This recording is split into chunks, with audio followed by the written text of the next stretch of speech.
மிகவும் பிரியமானவர்களே, இந்த அதிகாலை வேளையிலும் கூட உங்கள் யாவரையும் நாங்கள் ஒரு விஷயம் கூட வாழ்த்தி நாங்கள் வரவேற்கிறோம். ஹல்லேலூயா. இந்த அதிகாலை வேளையிலும் கூட இந்த தூயாதி தூயவருடைய புகழை நாம் ஒரு மனதோடு இணைந்து பாடி அந்த தேவனுடைய நாமத்தை நாம் மகிமைப்படுத்துவோம். ஹல்லேலூயா. என்னோடு இணைந்து ஒரு பாடலை பாடி தொடர்ந்து ஆண்டுடைய வார்த்தையை கேட்க நம்மை நாமே ஆயத்தப்படுத்திக் கொள்வோம். தூயாதி தூயவரே, உமது புகழை நான் பாடுவேன். பாரில் எனக்கு வேறு என்ன வேண்டும்? உயிருள்ள வரை நீ புகழ் பாட வேண்டும் என்கிற அருமையான ஒரு பழைய பாடலை உள்ளத்தின் ஆழத்திலிருந்து பாடி கர்த்தருடைய நாமத்தை நம் ஒரு மனதோடு மகிமைப்படுத்தலாம். ஆமென். நல்ல உற்சாகத்தோடு பாடுவோம். தூயாதி தூயவரே, உமது புகழை நான் பாடுவேன். தூயாதி தூயவரே, உமது புகழை நான் பாடுவேன். பாரில் எனக்கு வேறென்ன வேண்டும்? உயிருள்ள வரை நின் புகழ் பாட வேண்டும். பாரில் எனக்கு வேறென்ன வேண்டும்? உயிருள்ள வரை நின் புகழ் பாட வேண்டும். தூயாதி தூயவரே, உமது புகழை நான் பாடுவேன். சீடரின் கால்களை கழுவினவர் செந்நீரால் என் உள்ளம் கழுவிடுமே. சீடரின் கால்களை கழுவினவர் செந்நீரால் என் உள்ளம் கழுவிடுமே. பாரில் எனக்கு வேறென்ன வேண்டும்? உயிருள்ள வரை நின் புகழ் பாட வேண்டும். பாரில் எனக்கு வேறென்ன வேண்டும்? உயிருள்ள வரை நின் புகழ் பாட வேண்டும். பாரோரின் நோய்களை நீக்கினவர், பாவியன் பாவ நோய் நீக்கினீரே. பாரோரின் நோய்களை நீக்கினவர், பாவியன் பாவ நோய் நீக்கினீரே. பாரில் எனக்கு வேறென்ன வேண்டும்? உயிருள்ள வரை நின் புகழ் பாட வேண்டும். பாரில் எனக்கு வேறென்ன வேண்டும்? உயிருள்ள வரை நின் புகழ் பாட வேண்டும். துயரங்கள் பாரினில் அடைந்தவரே, துன்பங்கள் தாங்கிட பலன் தாருமே. துயரங்கள் பாரினில் அடைந்தவரே, துன்பங்கள் தாங்கிட பலன் தாருமே. பாரில் எனக்கு வேறென்ன வேண்டும்? உயிருள்ள வரை நின் புகழ் பாட சொல்லும். பாரில் எனக்கு வேறென்ன வேண்டும்? உயிருள்ள வரை நின் புகழ் பாட வேண்டும். தூயாதி தூயவரே, உமது புகழை நான் பாடுவேன்.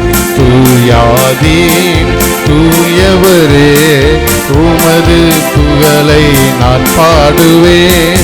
பரலோகில் இடமுண்டு என்றவரே, பரிவாக என்னை சேர்க்க வேகம் வாருமே. பரலோகில் இடமுண்டு என்றவரே, பரிவாக என்னை சேர்க்க வேகம் வாருமே. பாரில் எனக்கு வேறென்ன வேண்டும்? உயிருள்ள வரை நின் புகழ் பாட வேண்டும். பாரில் எனக்கு வேறென்ன வேண்டும்? உயிருள்ள வரை நின் புகழ் பாட வேண்டும். தூயாதி தூயவரே, உமது புகழை நான் பாடுவேன். தூயாதி தூயவரே, உமது புகழை நான் பாடுவேன். சொல்லுவோம். பாரில் எனக்கு வேறென்ன வேண்டும்? உயிருள்ள வரை நின் புகழ் பாட வேண்டும். பாரில் எனக்கு வேறென்ன வேண்டும்? கர்த்தாதி கர்த்தரின் புகழ் பாட வேண்டும். ஆம் தகப்பனே, இந்த அதிகாலை வேளையில் உம்மை உயர்த்தும்படியாக ஜீவன், பலன், சுகம், ஆரோக்கியத்தை தந்தீரே உமக்கு நன்றி செலுத்துகிறோம். இந்த நாளை உம்முடைய கரத்தில் ஒப்பு கொடுக்கிறோம். எங்களையும் உம்முடைய கரத்தில் ஒப்பு கொடுக்கிறோம். எல்லா நிலையிலும் கர்த்தர் தாமே எங்களோடு உடனிருந்து நீர் பாதுகாத்துக் கொள்வீராக. தொடர்ந்து உம்முடைய வார்த்தையின் மூலமாய் நீர் எங்கள் மத்தியில் பேசும், இடைபடும். மீட்பர் இயேசுவின் நாமத்தில் ஜீவனுள்ள நல்ல பிதாவே, ஆமென். ஹல்லேலூயா. அன்பான நல்ல தேவ பிள்ளைகளே, இந்த அமைதலான இந்த நல்ல காலை வேளைக்காக கர்த்தரை இணைந்து நாம் மகிமைப்படுத்துவோம். இந்த நாளிலும் கூட ஆண்டவரோடு இசைந்திருக்கிற உங்களை நிறைவாக நான் வாழ்த்தி ஆசீர்வதிக்கிறேன். அருமையான தேவ பிள்ளைகளே, அநேக நேரங்களில் நம்முடைய வாழ்க்கையில் பல நெருக்கங்கள் வருகிறது, பாடுகள் வருகிறது. ஏதோ இருள் சூழ்ந்த ஒரு நிலை காணப்படுகிறது. அதுதான் ஆண்டவருடைய வார்த்தை சொல்லி, இருள் பூமியை மூடும், காரிருள் ஜனங்களை மூடும், ஆனாலும் கர்த்தருடைய மகிமையோ உண்மையில் உதிக்கும் என்று சொல்லி தேவனுடைய வார்த்தை சொல்லுகிறது. இன்னும் நம்ம ஆண்டவருக்கு பயந்து வாழ்கிறோம், தீய காரியங்களை நம்ம செய்கிறதில்லை. ஆனாலும் ஒரு இருள் சூழ்ந்த நிலை நம்முடைய வாழ்க்கையில் காணப்படுகிறது. அதான் ஏசாயா 50:10 பார்க்கும் பொழுது, ஒருவன் கர்த்தருக்கு பயந்து அவருடைய தாசனின் சொல்லை கேட்டு இருட்டில் நடக்கிறானோ என்று தேவனுடைய வார்த்தை சொல்ல. அப்படி நாம் பல சூழ்நிலைகளில் அப்படி நடக்கும் பொழுதெல்லாம் நாம் கர்த்தரை சார்ந்து ஜீவிக்க நாம் கற்றுக்கொள்ள வேண்டும். இன்னும் ஏசாயா தீர்க்கதரிசி புத்தகம் 8வது அதிகாரம் 17வது வசனத்தை நீங்கள் பாருங்கள். நானோ யாக்கோபின் குடும்பத்தாருக்கு தமது முகத்தை மறைக்கிற கர்த்தருக்கு காத்திருந்து அவருக்கு எதிர்பார்த்திருப்பேன். அப்போ ஆண்டவருக்காக நாம் காத்திருக்க வேண்டும். அவருடைய பிரசன்னத்துக்காக நான் காத்திருக்கும் பொழுது ஆண்டவர் நமக்கு பெரிய காரியத்தை செய்வார்.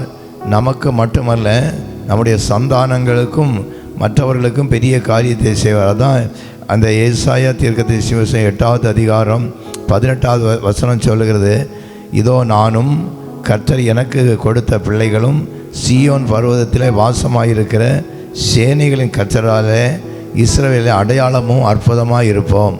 அப்படி நாம் ஆண்டவருக்கு காத்திருக்கும் பொழுது ஆண்டவர் நம்முடைய வாழ்வில் அற்புதங்களையும் அடையாளங்களையும் செய்ய போதுமானவராயிருக்கிறார்.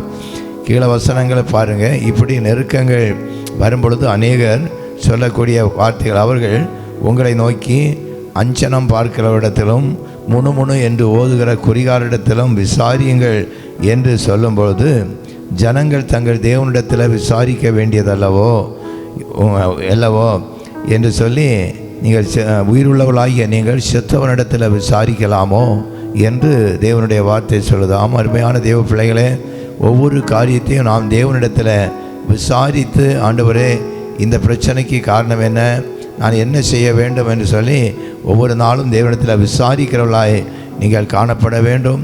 அது மட்டுமல்ல, வேதம் நமக்கு என்ன சொல்லுகிறது, சாட்சியின் ஆகமங்கள் என்ன சொல்லுகிறது என்று சொல்லி வேதத்தை ஆராய்ந்து பார்த்து அதன்படி உங்களுடைய வாழ்க்கையை மாற்றிக்கொள்ள நீங்கள் ஆண்டவருடைய கிருபையை நீங்கள் பற்றி கொள்ள வேண்டும். அதான் ஏசாயா 8:20 சொல்லுது, வேதத்தையும் அதன் சாட்சி ஆகமங்களையும் கவனிங்கள். இந்த வார்த்தையின்படி சொல்லாவிட்டால் உங்களுக்கு விடிய காலத்து வெளிச்சமில்லை. அப்போ வேதத்தை கவனிங்க, வேதத்தில் எழுதக்கூடிய சாட்சி ஆகமங்களை கவனிங்க. ஆண்டவர் உங்களுக்கு ஒரு நல்ல ஒரு மாற்றத்தையும் நீங்கள் வேண்டிக் கொள்வதற்கு எதிர்பார்ப்பது மிகவும் அதிகமான காரியத்தையும் செய்வார். இதற்கு நாம் ஆதாரமாக நாம் ஆண்டவரை அண்டிக் கொள்ள வேண்டும். அவர் ஜெபத்தை கேட்கிற ஒரு தேவன். சங்கீதம் 65:2 நீங்கள் பார்த்தீங்கன்னா அதில் தேவனுடைய வார்த்தை சொல்லுது, அவர் ஜெபத்தை கேட்கிறவர். ஆண்டவர் நம்முடைய ஜெபத்தை கேட்கிறவர். மாம்சமான யாவரும் அவரிடத்தில் வர வேண்டும் என்று சொல்லி தேவனுடைய வார்த்தை சொல்லுது. ஆண்டவருடைய நோக்கி விண்ணப்பம் பண்ண நீங்கள் கற்றுக்கொள்ள வேண்டும். இன்னும் ஆண்டவர் நமக்கு மாதிரியை காண்பித்து வைத்திருக்கிறார். அவர் அந்த ஆண்டவர் அதிகாலையில் இருட்டோடு எழுந்து வனாந்தரமான ஒரு இடத்துல சென்று தனித்திருந்து ஜெபம் பண்ணினார் என்று சொல்லி தேவனுடைய வார்த்தை சொல்லுகிறது. இன்னும் நீங்கள் பார்க்கும் பொழுது முழுவதும் அந்த லூக்காஸ் 6:12 பார்க்கும் பொழுது இயேசுவானவர் முழுவதும் விழித்திருந்து ஜெபம் பண்ணினார் என்று தேவனுடைய வார்த்தை சொல்லுது. அருமையான தேவஜனமே, இந்த நாளில் நான் உங்களோடு சொல்லிக்கொள்வதெல்லாம், அநேகர் இந்த நாட்களில் எனக்கு ஜெபிக்க முடிகிறதில்லையே, ஜெபத்துக்கு தடை வருகிறதே என்று சொல்லி பல கேள்விகளை கேட்டுக்கொண்டு இருக்கிறதே நாம் பார்க்கிறோம். அதுதான் ஆண்டவர் சொன்னால், நான் இப்படிப்பட்ட பலவீனத்தின் நாட்களில் உங்களுக்கு ஜெபத்துக்கு உதவி செய்வேன்.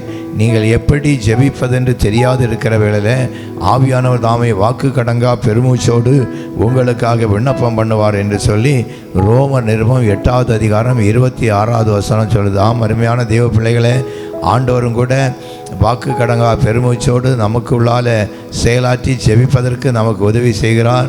அப்படியே அடிக்கப்பட்ட வண்ணமாக பரத்துக்கேறி பிதாவின் வலது பாசத்தில் இருந்து கொண்டு நமக்காக விண்ணப்பம் பண்ணுகிற தேவனாகி இருக்கிறார். இந்த உலகத்தில் வாழ்ந்து கொண்டிருக்கும் பொழுது கூட பலத்த சத்தத்தோடும் கண்ணீரோடும் ஆண்டவர் தம்மை மரணத்திலிருந்து விடுவிக்கிற பிதாவை நோக்கி விண்ணப்பம் பண்ணி கொண்டிருந்தார் என்று சொல்லி தேவனுடைய வார்த்தை சொல்லுகிறதல்லவா. ஆண்டுடைய சன்னிதானத்தில் நாம் காத்திருந்து அந்த கிருபைகளை நாம் வாங்கி கொள்ள வேண்டும். அதான் சகரியா தீர்க்கதரிசியின் புஸ்தகம் 12வது அதிகாரம் 10வது வசனம் சொல்லுகிறது, நான் தாவீது குடும்பத்தாரின் மேலும் எருசலேம் கொடிகளின் மேலேயும் நான் விண்ணப்பத்தின் ஆவியை ஊற்றுவேன். அப்பொழுது என்னை குத்தினவர்கள் நோக்கி பார்ப்பார்கள். ஒரே பேரான பிள்ளைக்காக அழுகிறது போல அழுது புலம்பி கண்ணீர் வடித்து ஜெபிக்கக்கூடிய அந்த ஜெப ஆவியை நான் உனக்கு தருவேன் என்று ஆண்டவர் வாக்கு கொடுக்கிறார். அருமையான தேவ பிள்ளைகளவே, அதிகாலையில் எழும்பி தேவ சன்னிதானத்தில் இருந்து நீங்கள் ஜெபிக்கும் பொழுது எல்லா தீய வல்லமைகளையும் நம்ம மேற்கொள்ளக்கூடிய ஒரு நல்ல கிருபையை ஆண்டவர் தருவார். அதான் தாவீது ராஜா சொல்லும்பொழுது சங்கீதம் 101:8 தேசத்தில் உள்ள இந்த தீய கிரிகள் அந்நிய கிரிகள் எல்லாம் வேறு அறுப்புண்டு போக நான் அதிகாலையில் சங்காரம் பண்ணுவேன் என்று வாக்கு கொடுத்திருக்கிறார்.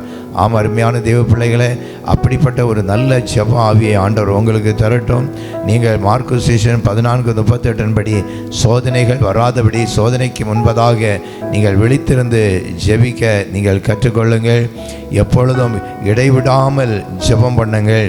1 தெசலோனிக்கர் 5:17 பாருங்கள், இடைவிடாமல் ஜெபம் பண்ணுங்கள் என்று எழுதப்பட்டிருக்கிறது. ஜெப நேரத்தை நீங்கள் விட்டுவிடாதபடிக்கு ஒரு ஜெப நேரத்தை ஒழுங்கு பண்ணி நீங்கள் அதிகாலையில் எழும்பி ஜெபிக்க கற்றுக்கொள்ளுங்கள். ஜெபிக்கிற உங்களுக்கு எந்த நிலையிலையும் வெற்றி கிடைக்கும். நீங்கள் அந்த ஸ்தோத்திரத்தோட கூட ஜெபத்தில் விழித்தருங்கள். கொலோசியர் 4:2 பாடிங்க, அதில் எழுதப்பட்டிருக்கு, நீங்கள் ஸ்தோத்திரத்தோடு கூடிய ஜெபத்தில் எப்பொழுதும் விழித்தருங்கள். 1 தீமோத்தேயு 2:1 பார்க்கும்போது எல்லா ஜனங்களுக்காகவும் தேசத்துக்காகவும் சகல காரியங்களுக்காகவும் நீங்கள் ஜெபம் பண்ணுங்கள். கர்த்தர் உங்களுக்கு பெரிய காரியங்களை செய்வார். இந்த வெளிப்படுத்தல் 5:8 பாருங்கள். நீங்கள் ஜெபிக்கிற ஜெபங்கள் தூதர்கள் எடுத்துக்கொண்டு போய் தேவ சன்னிதானத்தில் காண்பித்து அதை ஒரு நிறைவான பலனை உங்களுக்கு தருவார். நீங்கள் நீதிமான்களாக இருந்து ஆண்டவருடைய சன்னிதானத்துக்கு நேராக ஜெபிக்கிற ஜெபங்கள் அதிக பலனை கொண்டு வரும் என்று சொல்லி வேதம் சொல்வது. நீதிமான் செய்யும் ஊக்கமான வேண்டுதல் அதிக பலன் உள்ளது என்று தேவனுடைய வார்த்தை சொல்கிறது. அது மட்டுமல்ல, யூதா நிருபம் 20வது வசனத்தை பாருங்கள். அதில் எழுதப்பட்டு, நீங்களோ பிரியமானவர்களே உங்கள் பரிசுத்த ஆவிக்குள்ளால் ஜெபம் பண்ணி நித்திய ஜீவனுக்கு ஏதுவான இரக்கத்தை பெற நீங்கள் காத்திருங்கள். அருமையான தேவ பிள்ளைகளை, இந்த அதிகாலை நேரத்தில் ஆண்டுடைய சன்னிதானத்தில் காத்திருந்து ஜெபித்து பெரிய காரியங்களை ஆண்டவரிடத்தில் நீங்கள் வாங்கி கொள்ளுங்கள். அதை ஜெப ஆவியை ஆண்டவர் உங்களுக்கு தருவார். எப்படி ஜெபிப்பது என்று தெரியாது இருக்கிறவர்களில் பரிசுத்த ஆவியானவர் உங்களுக்கு துணை செய்வார். இந்த காலை நேரத்தில் நான் உங்களோடு சேர்ந்து இணைந்து கர்த்தரை நோக்கி ஜெபிக்கிற ஜெபங்கள் உங்களுக்கு அற்புதத்தை கொண்டு வரட்டும். ஆண்டவரே, பூலோகத்தில் 2 பேர் இணைந்து என் நாமத்தில் எதை கேட்டாலும் அதை செய்வேன் என்று நீர் வாக்கு கொடுத்திருக்கிறீரப்பா. அப்படியே இந்த அதிகாலை நேரம் இந்த நாட்களில் ஆண்டவரே இணையதளத்தில் நாங்கள் இணைந்து ஒரே சிந்தையோடு ஆண்டவரை நோக்கி பார்த்து தேவ மகிமையே தேவ வல்லமையே நீர் எங்கள் மேலே ஊற்ற வேண்டுமே என்று சொல்லி கருத்தாய் நாங்கள் செபிக்கிறோப்பா. இருள் பூமியை மூடிக்கொண்டிருக்கும், காரிருள் ஜனங்களை மூடும், ஆனாலுமோ கர்த்தருடைய மகிமை உங்கள் மேல் உதிக்கும் என்று சொல்லி தேவனுடைய வார்த்தை சொன்னபடி நானோ யாக்கோபு வம்சத்தாருக்கு முகத்தை மறைக்கிற கர்த்தருக்கு நான் காத்திருப்பேன். அப்பொழுது என் ஆண்டவர் நான் எதிர்பார்த்திராத பயங்கரமான காரியத்தையும் கிரகிக்க முடியாத காரியத்தை செய்கிறார் என்று சொன்ன அருள் வாக்கின்படி நீ ஆண்டவரே நாங்கள் வேண்டிக் கொள்வதற்கும் எதிர்பார்ப்புக்கும் மிகவும் அதிகமான நன்மைகளை கிருபைகளை நீர் தந்து விண்ணப்பத்தின் ஆவியை ஊற்றி ஹல்லேலூயா நாங்கள் போராடி ஜெபிப்பதற்கு அந்த ஜெப ஆவியை கொடுக்க தரும்படியாய் செபிக்கிறோம். ஒவ்வொரு ஜனங்களுக்கும் நீர் கொடுக்கும்படியாய் செபிக்கிறோம். அன்று யாக்கோபு தரித்திருந்து ஆண்டவரே நீர் என்னை ஆசீர்வதித்தால் ஒழிய நான் உம்மை போகவே விடமாட்டேன் என்று சொல்லி உறுதியாக ஜெபத்தில் தரித்திருந்தது போல ஒவ்வொரு பிள்ளைகளும் ஆண்டவரே உறுதியாக ஆண்டவரே நீர் ஜெபத்தை கேட்கிறவர், உம்மால் எல்லாம் ஆகும், உம்மால் செய்யக்கூடாத அதிசயமான காரியம் ஒன்றுமில்லையே ஆண்டவரே. அந்த ஜெபத்தில் தரித்திருந்து பெரிய காரியங்களை ஆண்டவரை கண்டுகொள்ளும்படிக்கு கர்த்தர் இந்த நாளிலே வானத்தின் பலகணிகளை திறந்து பரிசுத்த ஆவியான ரூபா நாகாராதி ஷிகாராபா நகதுரா காண்பனோ ஷாங்காராதிவோ பரிசுத்த ஆவியானுடைய வல்லமை ஒவ்வொரு குடும்பத்தின் மேலே ஊற்றப்பட்டு ஒவ்வொரு பிள்ளைகள் மேலே ஊற்றப்பட்டு தேவனே எல்லா கட்டுகளை உடைக்கிற ஒரு வல்லமை, பலவீன கட்டுகளை உடைக்கிற வல்லமை, பிசாசின் கிரியைகளை அழிக்கிற வல்லமை வானம் கிழித்து இறங்கி ஒரு உருக்குகிற அக்கினியாய் எரிக்கிற அக்கினியாய் பரிசுத்த ஆவியின் அக்கினி ஊற்றப்பட்டு ஹல்லேலூயா ரூபா நாதா ஷாரியா ஒவ்வொரு பிள்ளைகளுடைய ஹல்லேலூயா உள்ளம் ஆண்டவருடைய வல்லமை உலாவி கொண்டிருக்கட்டும். அக்கினி ஜாலியாக பிள்ளைகள் மாற்றப்படட்டும். உங்களுடைய மகிமை மூடிக்கொள்ளட்டும். எல்லா இருளின் ஆதிக்கங்களும் இப்பொழுது அழிக்கப்பட்டு போகும்படியாக செவிக்கிறோம். அதிகாலையிலே தேவ சன்னிதானத்தில் வந்து நிற்கிறோம். என் கர்த்தருடைய பலத்த வல்லமை ஒவ்வொரு குடும்பங்களை ஆளுகை செய்யும்படியாக செவிக்கிறோம். எந்த குறைகளோடு இருக்கிறார்களோ அந்த குறைகள் எல்லாம் நிறைவாகும்படியாக செவிக்கிறோம். வேண்டிக் கொள்வதற்கும் எதிர்பார்ப்பதற்கும் மிகவும் அதிகமான காரியங்களை இந்த நாளில் இப்பொழுது எங்கள் பிள்ளைகளுக்கு செய்து நீர் கழிக்க பண்ணும்படியாக செவிக்கிறோம். உத்தரவாக்கியத்துக்காக காத்திருந்து கண்ணீரோடு ஜெபிக்கிறார்களே அவருடைய ஆண்டவரே வாஞ்சிகள் நிறைவேறட்டும். கர்த்தர் பெரிய அற்புதத்தை இந்த நாளில் நீர் செய்யும்படியாக செவிக்கிறோம். புதிய வழிகள் திறந்து கொடுக்கும்படியாக செவிக்கிறோம். மனநிலையில் பாரத்தோடு இருக்கிறவர்கள் ஆண்டவரை சோத்திரம் தேவனுடைய பலத்த அக்கினி வானம் கழித்து இறங்கி அந்த பிள்ளைகள் மீது ஆண்டவரை ஊற்றப்பட்டு மனதை திறந்து கொடுக்கும்படியாக செவிக்கிறோம். எம்மாவு சீசருடைய மனதை திறந்தது போல அருமையான பிள்ளைகளுடைய மனதை திறந்து பராக்கிரமசாலியாக எழும்பும்படியான கிருபைகளை கொடுங்கப்பா. எல்லா துதியையும் கனத்தையும் மகிமையும் ஸ்தோத்திரங்களையும் உமக்கு செலுத்துகிறோம். இயேசு கிறிஸ்துவின் வழியாய் கேட்டோம் ஜெபங்களும் எங்கள் நல்ல பிதாவே. ஆமென். என் ஆத்துமாவே கர்த்தரை ஸ்தோத்திரி, என் முழு உள்ளமே அவருடைய பரிசுத்த நாமத்தை ஸ்தோத்திரி. என் ஆத்துமாவே கர்த்தரை ஸ்தோத்திரி, கர்த்தர் செய்த சகல உபகாரங்களை மறவாதே. கர்த்தர் நம்மை ஆசீர்வதித்து காக்க கடவர். கர்த்தர் தம்முடைய முகத்தை நம்மேல் பிரகாசிக்க பண்ணி இன்றுவென்றும் சதா காலங்களிலும் நீங்கள் உறுதியாய் வாழ்ந்து செழித்திருப்பதற்கு பிதா குமாரன் பரிசுத்த ஆவியான திரிதேவம் அருள் புரிவாராக. ஆமென். கிறிஸ்துவுக்குள் மிகவும் பிரியமான சகோதர சகோதரிகளே, உங்களுடைய ஜெப குறிப்புகளை அனுப்ப மற்றும் எங்களை தொடர்பு கொள்ள தொலைபேசி எண் 9448457377 என்கிற நம்பருக்கு நீங்கள் எங்களை தொடர்பு கொள்ளலாம். மற்றும் உங்களுடைய ஜெப குறிப்புகளை விண்ணப்பங்களை அனுப்புவதற்கு எங்களிடத்தில் உள்ள வாட்ஸ்அப் நம்பர் 8826881333 என்கிற நம்பருக்கு உங்களுடைய விண்ணப்பங்களை ஜெப குறிப்புகளாக நீங்கள் அனுப்பலாம். கர்த்தர் தாமே உங்கள் ஒவ்வொருவரையும் ஆசீர்வதிப்பாராக. ஆமென்.